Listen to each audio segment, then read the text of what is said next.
everyone. I'm Jeff, and this is my friend Mike. And we are known as the Interview Guys. And today, we're coming to you live from a deserted island. Hey, look, Jeff, a message has come for you in that bottle. Yeah, I already read it, Mike, and it says, you're a tool. Anyway, today we're going to look at the question, tell me about yourself.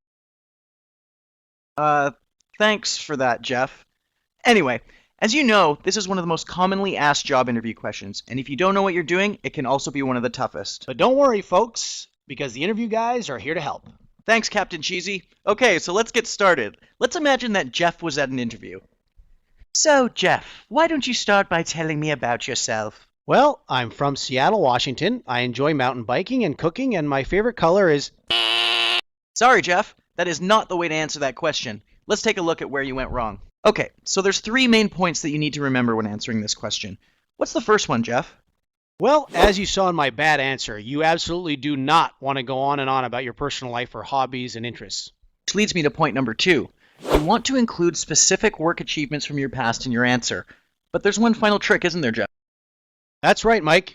It is always a good idea to mention your strengths and abilities in your answer. Okay, Jeff, well, let's give you another shot at it. So, Jeff, why don't you start by telling me about yourself? Well, I've been in sales for the last 5 years. My most recent experience was in the retail industry where I was a manager at the Comfy Shoe Company. I was personally responsible for a 30% increase in sales over the last year. I'd say that my main strength is my leadership ability, which was evident in the way I mentored my sales team to reach our lofty goals. What I'm looking for is a company that values teamwork and the group dynamic, where I can join a strong team and have a positive impact on the team dynamic and sales revenue. Outstanding work, Jeffrey. Way to use the 3 points we talked about effectively. So, did you see the difference? The first time I answered, I gave a wishy-washy response that would have taken me out of the running right away. In the second answer, you mentioned an achievement and backed it up with one of your strengths and how it would help you in your new role. Good job. Thanks, Mike. But we're not out of the woods yet, are we?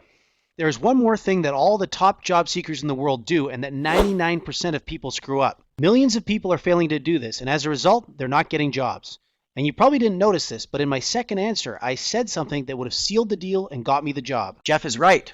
We like to call it tailoring, and it is the method used by all the top job seekers in the world.